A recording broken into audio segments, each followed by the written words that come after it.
Evet. Selam. Biz artık YouTube videolarında Endonezya'dan çıkıyoruz. Evet. Bayağı uzun süren bir video serisi yaptık ve Endonezya'yı bitirdik. Singapur'a geçiyoruz. En uzun kaldığımız ülkede zaten Endonezya oldu. Aynen. Sanırım bir aya yakın kalmıştık. Öyle olunca bir aydan uzun, yani bir ay yakın kalınca artık hani Endonezya hakkında bir genel bilgi verecek seviyede olduğumuzu düşündük nacizane ve hani birkaç dikkat edilmesi gereken yerleri ve bizim tecrübelerimizi aktarmak istiyoruz. Hani o yüzden bir video yapalım dedik. Şu an Laos'tayız. Sonra işte videolarımız Singapur'dan gelecek, Malezya'dan gelecek, Tayland ve ondan sonra da Laos'tan gelecek. Ama daha tabii onlara gelene kadar işimiz var. Ama şu an Endonezya bitti. Endonezya hakkında kısa bir bilgi vereyim hemen. 17.000 adadan oluşan çok karmaşık bir ada ülkesi aslında. En büyük Müslüman ülkesi. En büyük Müslüman ülkesi nüfus olarak da 4. büyük ülke. Çin, Hindistan, Amerika'dan sonra 4. büyük ülke nüfus olaraktan. Başkenti Jakarta, 20 milyona yakın insan yaşıyor orada.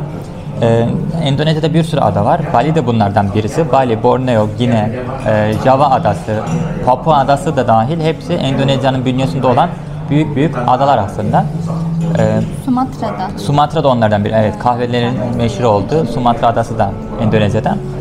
Parası bizden değerli. 1000 rupi 1.3 TL'ye denk geliyor ama hepsi 3.060 gibi düşünün. Yani 1.3 gibi bir şey var. Fiyat farkı var. Endonezya'nın hakkında genel bilgiler bunlar. Peki uçak biletini nasıl aldık? Uçak biletine Türk Hava Yolları'nın direkt Jakarta ve Bali'ye uçuşları var İstanbul üzerinden. Ama biraz açıkçası pahalı oluyor. En ucuz yollu gitmenin Katar Hava Yolları'na gidip Sabiha Gökçen'den Katar'dan da Bali'ye gittik. Biz bu şekilde gittik ve aktarmalı. Fiyatta neredeyse yarı yarıyaydı. Şimdi değişir eder hani onu bilmiyorum ama biz öyle geldik. İlk aktarmalı uçuşumuzu göstermiştik sanırım transit vize. Katar transit vize istemiyor aynen. Transit vize istemiyor. Giriyorsunuz. Hiç Katar'a giriş yapmadan orada bekleyip sonraki uçuşunuzu bekleyip gidebiliyorsunuz. Peki aşıda soran oluyor aslında bize şeyden. Aşı kartını gösterdik arkadaşlar. Endonezya şu an istiyor. Diğer hiçbir ülkelerde aşı kartı istenmedi ama Endonezya bir aşı kartını istiyor. Eğer aşılıysanız da test yapmanıza gerek yok. Şu anlık öyle. Benim 3, Emre'nin 4 aşısı vardı. O yüzden kaç tane istediklerinden tam emin değiliz. Aynen. Belki hani güncel olarak yapılmış 3.'yü istiyorlardır. Belli bir süresi vardır. Onu da bir araştırmakta Bazıları fayda 2'yi var. soruyor. Mesela 2 aşılıyım geçebilir miyim diyor. Hani onu bilmiyoruz. Büşra 3, ben 4 aşılı olduğum halde geçtik. Hani 2'yi bilmiyoruz ama onu söyleyelim. Vize olayında da kapıda vize var arkadaşlar. İndiğinizde Bali'den ya da Jakarta'dan artık nereden giriyorsanız 35 dolara 30 günlük bir vize veriyorlar. Direkt veriyorlar. Hani form dolduruyorsunuz bir tane, ne yapıyorsun, ne yazıyorsun, ismin ne, soy ismin ne gibisinden bir tane hemen form veriliyor. Dönüş biletini bize istediler. Onun Katar. İstanbul'da istediler. Fake rezervasyon yapmıştım ben ne olur ne olmaz diye. Yemedi. Çünkü bir kodu yazıyor. Bilgisayarda bir sisteme giriyor. Ben hani bunu alırım. Bana bilet aldırdılar. Hani bilet alın geçersiniz dediler. Bileti aldık. Geçtikten sonra da iptal ettik. Hani öyle bir sonuç var. Eğer uygun hesaplarınız varsa buna kredi kartı falan alıp ama dikkat edin 24 saat içinde geri ödemeli biletlere dikkat edin. Aynen, onlardan alıp iptal edebilirsiniz. Geri ödemeli bilet alıp iptal edebilirsiniz. Bizim gibi girip hani ondan sonra ne zaman döneceğiniz belli değilse. Sigorta yaptırdık, sağlık sigortası ama biz hani Endonezya için değil, sormadılar da zaten. Kendimiz için yaptırmıştık ama Endonezya'da sigorta sormadılar. Diğer hiçbir ülkelerde de sormadılar. Bir de Electronic Declaration Custom diye bir kare kodlu doldurmanız gereken bir şey var. Bunu İstanbul'dan çıkarken hatırlattılar. Doldurdunuz mu bunu doldurun diye. Biz zaten doldurmuştuk. İndiğimizde de geçmek için onu okuttuk.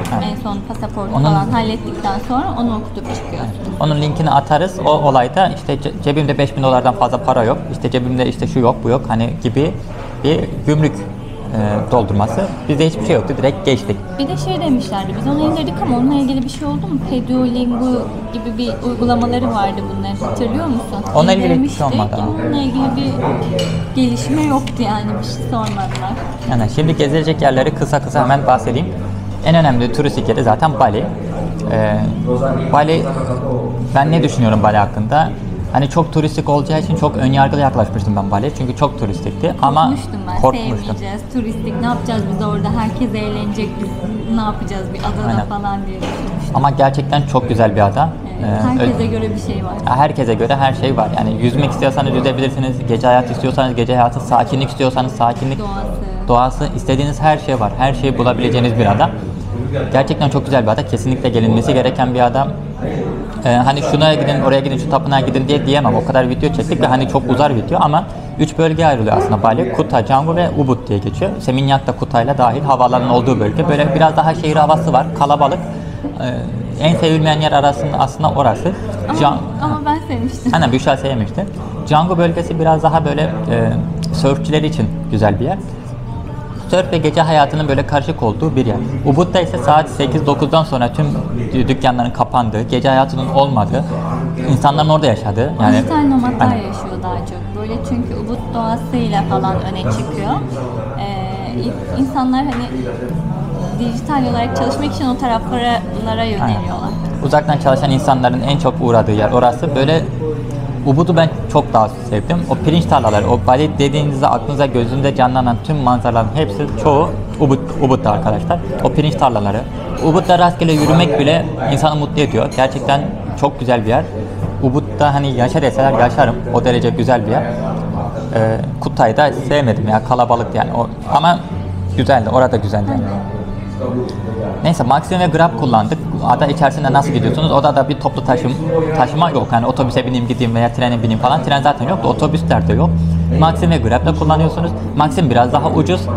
Ama aynen, gidince öğrenmiştik. Gitmeden bilmiyorduk. Grab'da her yerde olan Uber gibi uygulama. Özel şoförle tüm gün turlarsanız Ubud içerisindeki o pirinç tarlalarını, Luwak kahvesinin içildiği yeri veya işte birkaç tane tapınağı gezmek isterseniz de $40 gibi bir ücreti var Airbnb'de. Ama biz biraz daha uzak bir yerlere daha gitmek istemiştik. Öyle olunca private tour barı var. Böyle tüm Türk gezginleri aslında onlarla çalışıyor. Biz de hani onlarla gittik. $60 anlaşmıştık. İngilizcesi gayet yeterli bir abiydi. Bizi tüm gün gezdirdi. Kesinlikle meyve yiyin. Meyveleri harika. Tropik meyveleri çok güzel. Her şeyi bulabiliyorsunuz. Aynen. Bali'de ne yerim derseniz hani ananası, ejder meyvesi aklıma gelmedi. Papaya, mangosu, rambutanı, muzları. Adını söyleyemediğim birçok tropik meyve var. Jackfruit vardı. Jackfruit var. Salak diye bir meyveleri var, onu da bulabilirsiniz. Değişik bir sürü meyvesi var. Kesinlikle deneyin onları. Bali adasından sonra oraya gidilen günübirlik veya birkaç gün kalmalık adalar da var. Lombok adası var mesela, Müslüman Bali diyorlar. Orası daha Müslüman ve daha az turistik bir yer ama Bali kadar güzel diyorlar. Biz oraya gitmedik. Gili adaları var. Oradan da gidiliyor. Hem zahmetliydi. Çantayla al git falan. Hem de çok yağmur yağıyordu. Oralarda biraz sahil ve hippie tarzı. Hele Gili adalarında mesela bir tanesi balayı için kullanılıyor ama diğeri tamamen böyle otların, magic mushroomların geçtiği bir yer. Her gün yağmur yağdığı için biz oralara gitmedik. Biz gökyüzünü açıp göremedik. Dedik ki gitsek de yağmur olacak. Denizin tadını çıkaramayacağız. O yüzden tercih ettik. Onu söyleyecektik ama yağmur sezonu gerçekten çok önemli arkadaşlar. Aman ne olacak, yağmur yağarsın. Baktık havaya biz, o gitmeden önce 30 derece, iyi dedik. Gittik, her gün yağmur yağıyordu arkadaşlar, her gün. Ama yağmur sıcak yağıyordu, o yüzden ben keyif aldım. Ama sahilde hani yüzmek için istiyorsanız bir tık hani kuru sezona gelmenizi tavsiye ederim. Bir de Bali masajını tavsiye ederim. Aynen, Bali masajı da çok güzeldi. Ubud'da yaptırdık. Bali masajı böyle her yerde bulabilirsiniz, yollarda, işte dükkanlarda, yol üstündeki dükkanlarda, sağlık merkezlerine falan da yaptırılıyor. Hani tercihinize bağlı, nereyi tercih etmek isterseniz. $5'dan $100'a kadar masaj yaptırabilirsiniz. Bir de eğer sadece Bali'de gidecekseniz Dijen Yanardağı'nı tavsiye ederim. Java adasında, yani Bali'nin yanındaki ada, en büyük adasının en güney, en doğu tarafında günübirlik turlar yapıyorlar. Seni sabah alıyorlar, Bali'den götürüyorlar. Akşam zaten tırmanış yapılıyor. Gece hani güneşin doğuşunu güya, biz tabi göremedik güneşin doğuşunu ama onu izletilen bir yanardağ, onu da tavsiye ederiz. Günübirlik gidip ondan sonraki gün hemen geri Bali'ye gidebilirsiniz. O da değişik bir şey olur. Eğer balayı için geliyorsanız Bali'ye, günübirlik Dijen Dağı'nı da bence listenize eklemeniz gerekiyor. Biz uzun kalacağımız için sim kart aldık.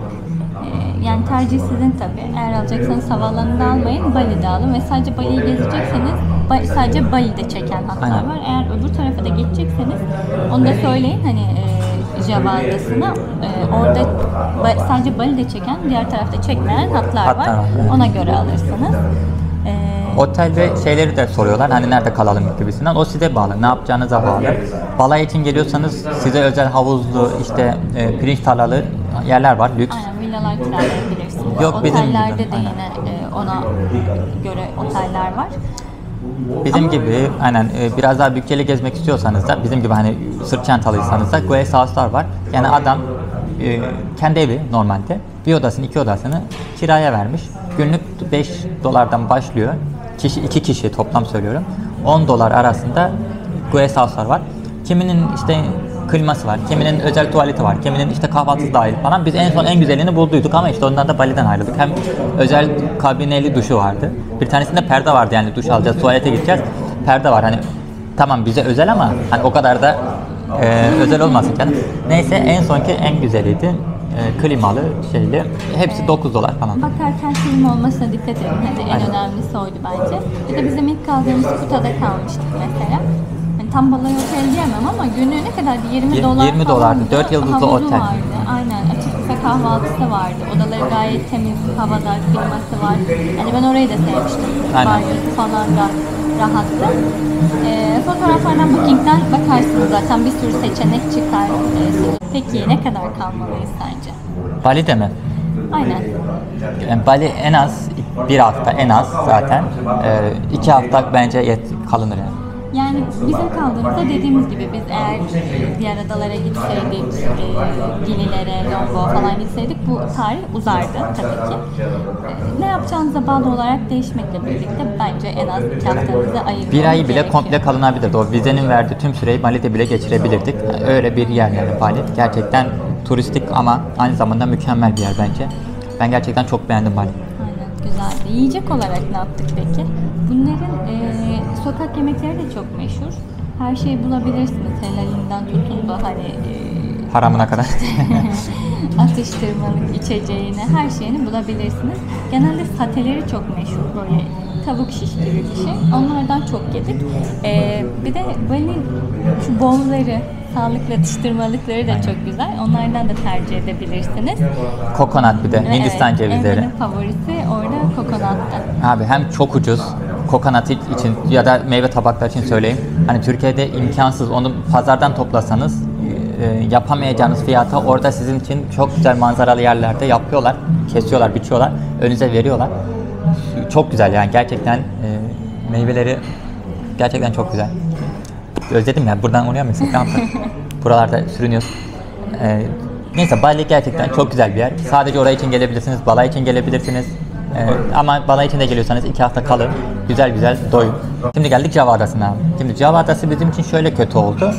Java Adası'na geçtikten 2. gün ya da 3. gün deprem oldu. Bizim orada zaten moralimiz bozuldu. Ve hani aslında Java Adası'nı böyle bir sinirli gezdik. Videolarda görmüşsünüzdür zaten, enerjimiz yoktu. Zaten izlenmeler de bir anda düştü. Hani yansıtamadık yani. Biz biraz daha mutluluğumuz bir anda alındı gibi oldu. Yani çok keyif alamadık ama aslında Java Adası'nın biz işlerine, yerel hayatın dibine, düğünlerine, işte okullarına, her yerine girdik. Özellikle Jakarta'da kaldığımız yerde, hani oranın İstanbul'un neresiydi mesela? O hani Zeytinburnu mu? Yani neyse, İstanbul'un hani Avcılar, hani Bağcılar gibi yerlerinde kaldık. Yani Endonezya'nın o şeyine temas ettik. Gerçekten hissettim yani. Ama ona rağmen işte dediğim gibi ülkemiz olan şeylerden ötürü aklımız çok şeyde değildi. Sürekli böyle kontrol ediyorduk hesapları, ne olmuş acaba, bir gelişme var mı falan diye. Şimdi adadan ayrıldığımızda, Bali Adası'ndan otobüse gidiyoruz. Feribot'ta dahil Banyuwangi diye bir şehre gidiliyor. Bizi orada dolandırdılar büyük ihtimal ama fiyatlara bir dikkat edin. Neyse, o adaya girdiğimiz an, diğer adaya, feribotla geçtiğimiz an ülke bambaşka bir hale geliyor. Java Adası tamamen Müslüman olan ve gerçekten sağlam Müslüman mı diyeyim, yani biraz dindar bir Müslümanlığı olan bir ada. Bali ise Hindu. Dini, aynen, Bali Hinduizmi. Orası ayrı. Orası Java'ya ayrı. geçtiğinde ezan seslerini, Java'ya ilahi girdik, falan duyabiliyoruz. otobüste ilahi çalmaya başladı. Yani direkt böyle sokak satıcılar olur, müzik çalar, ondan sonra para alırlar ya şeylerden, otobüslerde. Orada ilahi çalıyorlardı, öyle bir yer. Storiesi vardı bunun. Aynen, storiesi de vardı. Neyse, biz Banyuwangi'ye geldik. Banyuwangi'de indiğimiz gün hemen akşamı mağaraya çıktık, dağa çıktık. Kesinlikle kıyafet giyin. Yağmurluk giyin abi, saçma salak bizim gibi yapmayın. Güneşin doğuşunu diye girdik, sırılsıklam olduk, çıktık. Oraya gittikten sonra bizim rotamızı söylüyor. Sonra Probolinggo'ya gittik. Daha doğrusu biz Malang'a gidecektik. Ama tren bulamadık. Otobüste gidelim Malang'a dedik. Otobüs o kadar kötüydü ki, daha doğrusu yol, şoför o kadar kötü sürüyordu ki. Büşra dedik, artık ben dayanamıyorum. Bir şehirde inelim. Öyle olunca 2 saat önce Probolinggo diye bir şehirde indik. Orada bir gün dirip Malang'a geçecektik. O gün işte ya da oradan da yanardağ geçen turlar var. 2 tane Bromo yanardağ var burada da, çok önemli bir yanardağ.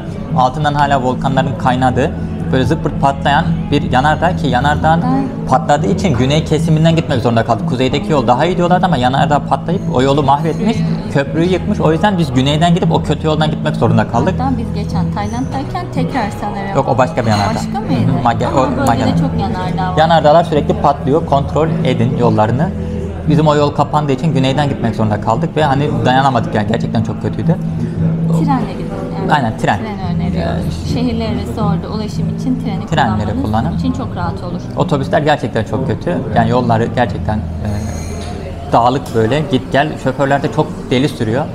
Neyse işte Probolinga'dan biz Bromo yanardağına çıkacaktık veya Malang'dan da çıkılabiliyor. 2 seçenek var. Malang'dakiler daha yakın ve daha iyi. Biz hani anlaştık, edecek, $60 anlaşmıştık kişi başı, $120 verecektik, çıkacaktık. O gün deprem oldu. İşte biz vazgeçtik, çıkamadık yanardağ. Sonra birkaç gün orada kaldık. Yani haber izledik, 4-5 gün orada kaldık. Ondan sonra biz Yogyakarta'ya geçtik trenle. Emre'nin favorisi Yogyakarta. Yogyakarta'yı ben gerçekten çok beğendim. Bir kere özel, zaten hani Hollanda sömürgesinin altında da kendilerine ait bir krallıklar varmış. Oradan doğru bir saygım var. İsmi çok hoşuma gidiyor, Yogyakarta falan böyle.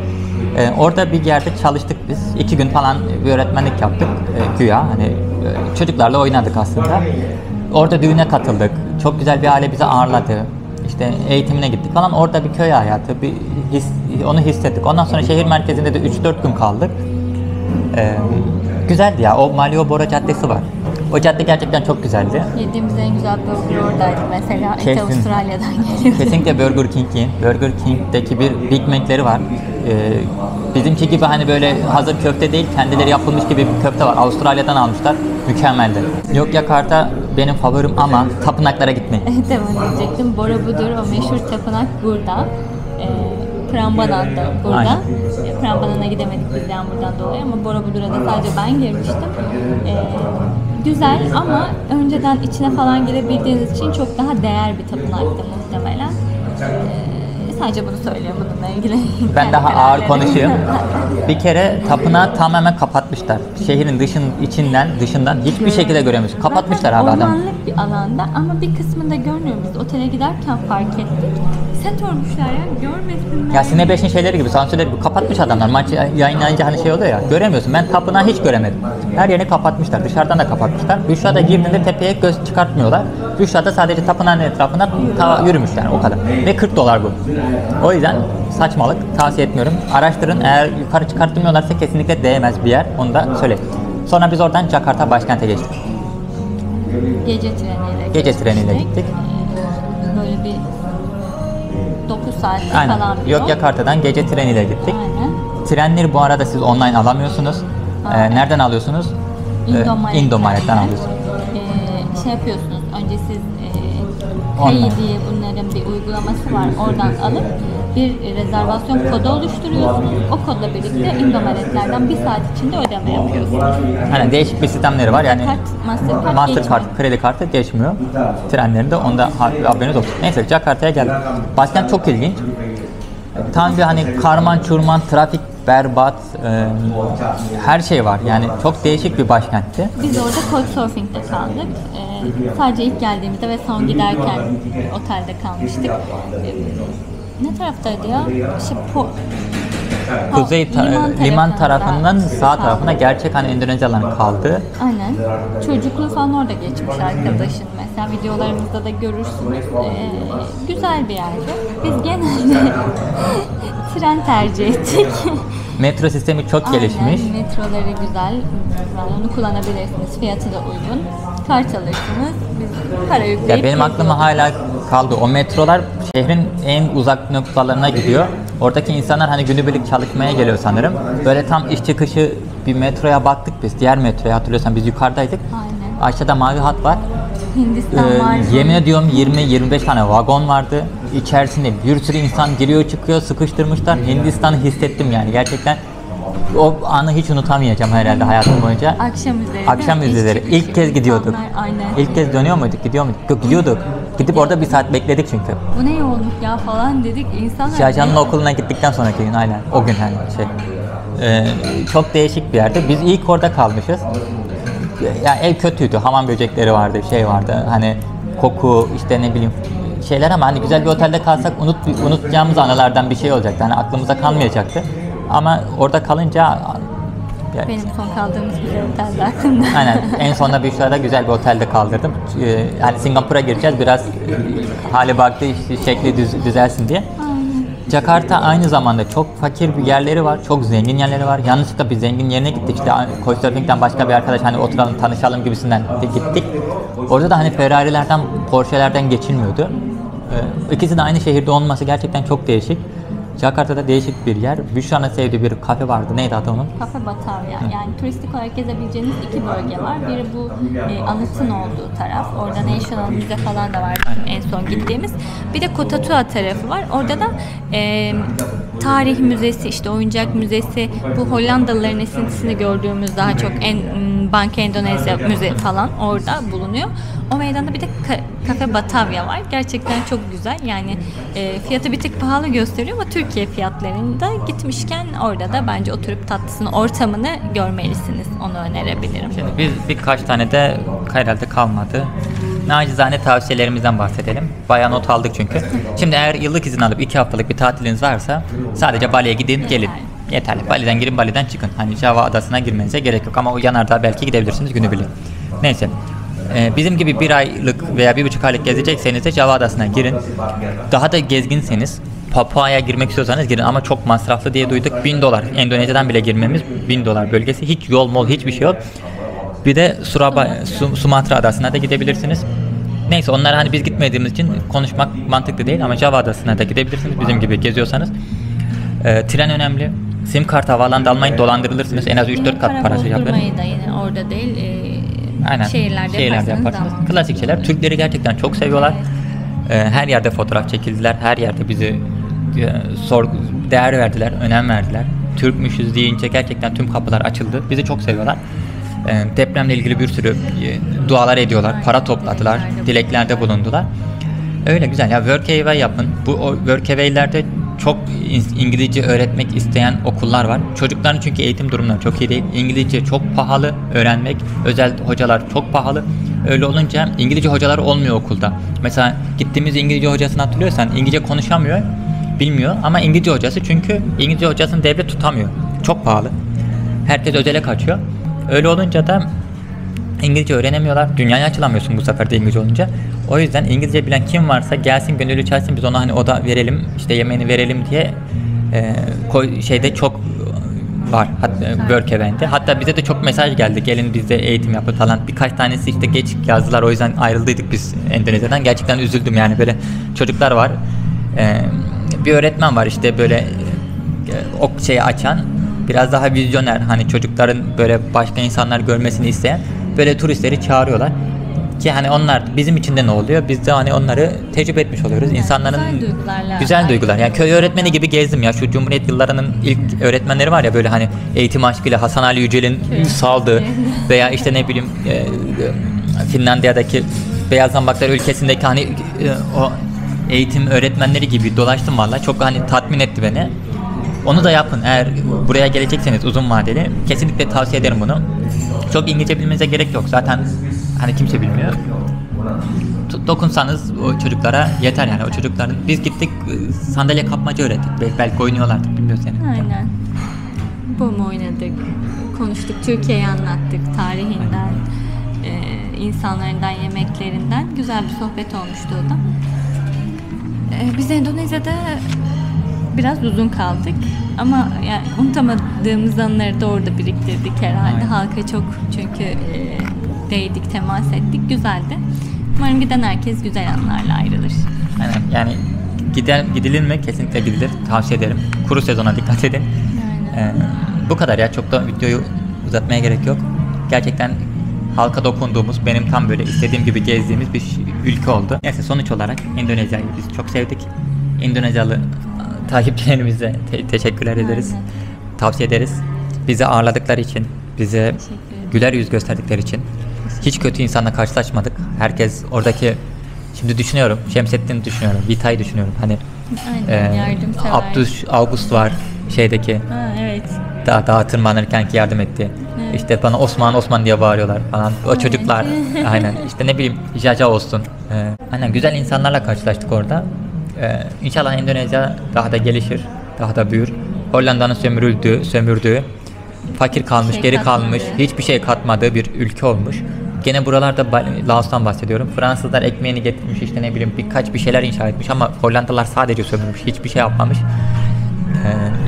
Üzücü ama aynı zamanda doğal güzel insanların olduğu. Mesela şeyler kısa boylu, orta yaşlı insanların hepsi kısa boylu, hepsi yemeksizlikten diyor, malnütrisyondan kısa boylu kaldıklarını söylüyorlar. Yeni nesil biraz daha uzuyor ama hala çok kısalar. Yani ben mesela onların yanında devasa böyle titan gibi dolaşıyordum. Arabaları falan da minikti. Hani gerçekten şey derken, insanlar minik derken şaka yapmıyoruz. Aynen. Yani. Arabaları da ona göre üretiliyor.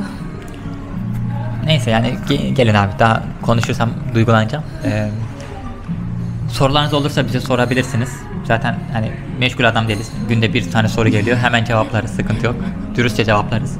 Sponsorumuz yok. Bir şeyimiz yok. Yardımcı olabilirsek. Yardımcı olabilsek ne mutlu elimizden bize. geldiğince. Hoşça kalın. Görüşürüz.